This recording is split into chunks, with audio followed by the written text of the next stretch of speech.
we wanted to share with you some kind of exciting things going on around here. A transition. Over 2 years ago, I felt like God was just leading me to move out of the lead pastor position. We've been praying about it with the elders, discussing it.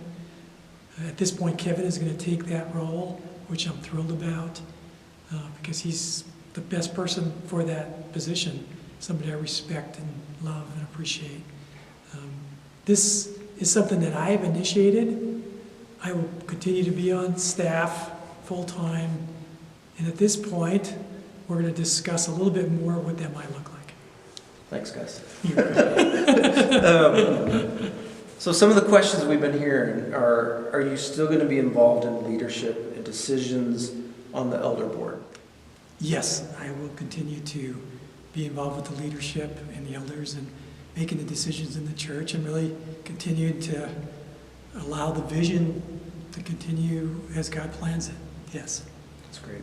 So guys, some of the other questions are, we've been preaching here for 20 years. You've been leading this congregation from the pulpit, and many people don't want to lose that. And will you still be able to preach, and how do you see that looking in the future? I plan on continuing to preach. I'm excited to see Kevin take a stronger role in that, which he has. But yes, I will continue to have a voice in the pulpit, which I'm excited about. So Gus, you've got two girls and families living in Indiana now, and some people have asked, are you moving to Indiana? And my answer to that has been, we feel like God has us here indefinitely. And as much as we love being out there, we get a chance to be out there quite a bit. Until God says move there, we're planning on being at Hillside. So share a little bit about just your vision on how you'd like to see the baton passed. Like, what does that look like and feel like for you? Well, I think it's one thing when God's put something on our hearts to do, which He has, but I think the baton's already been passed in many ways, how God has worked it out. I'd still like to do an official ceremony to just show that this is all about what God's doing, not what we're doing. So one of our additional concerns as we're going through this is we want to make sure that we really take care of Gus and Michelle. They've been involved here at this church for over 21 years, and that's a long time. They've created a culture here that's valuable to us. They've mentored, they've discipled, not just me, but many people in this congregation. And so some of our concerns too, Gus, is like, where do you see Michelle fitting in this? How is she doing with this transition? I think she's doing really pretty well. She has really taken ownership of the coffee shop, and that has really become a ministry to her. And I think it's really a chance for us to serve in some different ways together. I think both of us are excited about that transition. It's been a process, and I think we both came to a point where we just feel like this is God's will, and she's in a good place with that. Yeah. I think part of what we've been talking about, some of what's exciting in looking forward is to be able to free Gus and Michelle up to just continue to be maybe in some new places, some fresh places that would continue to grow this congregation, not just in numbers, but in depth. You know, one of their skills, obviously, if you know Michelle, her gifting is hospitality.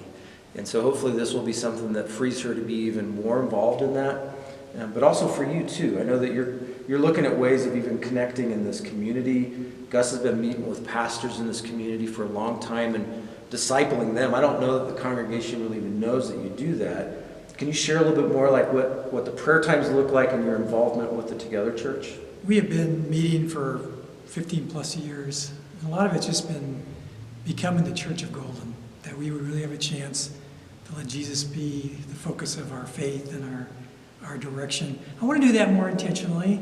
Yeah. I met with a professor yesterday at Mines that's just a dear friend now, and he just really wants encouragement, mentoring. But on a personal note, I really want to be more intentional about mentoring and being involved with the leaders of our church and their families. I mean, to me, that right now, I feel like we've done a good job over the years, but there's going to be more time to be with your families and in that process. Gus, some of the things that we've heard, and I know you've even shared this concept of what this looks like, and you've referred to being the grandfather, and you are actually a grandfather.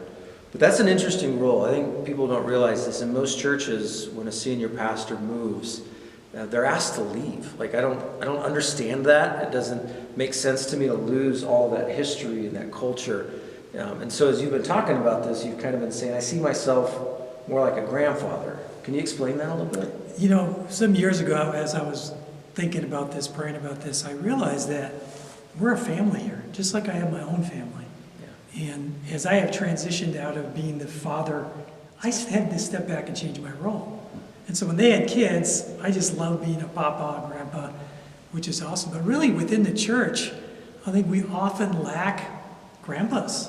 We lack that kind of role where somebody's really involved in your life, but I'm no longer the father. And that feels really comfortable to me. So yeah, that's kind of how we'd apply it here at Hillside also. That's great. Now, that helps me because I've valued my grandparents so much. And one of the things that's, I think, important for us all to realize is Gus and Michelle will continue to be here. Their voice, their influence will be involved not just on our elders team, but our leadership team, and will flow through who we are in the coming months and years to come. And so I think that's exciting, but we want you to understand that. I mean, a lot of times changes come and people become nervous and unsure. And there's a lot of things we're pretty excited about. And I think for Gus, too, there's an excitement about what this next season looks like. So if you've got questions, if you want to know what's going on, feel free. Call me, call Gus. This is open to everybody's conversation. All the elders and wives and leadership team, and even our deacons team has been aware and been made part of this process and part of this conversation. So this isn't just you and me trying to scheme things out. It's a lot of people, and it's taken us a lot of time to get to the point that we're at, and we're excited where we're at and moving forward. Amen. Amen. All right. Serious face. Serious face. So that's a lot of where we're heading. Any last thoughts? Don't screw it up.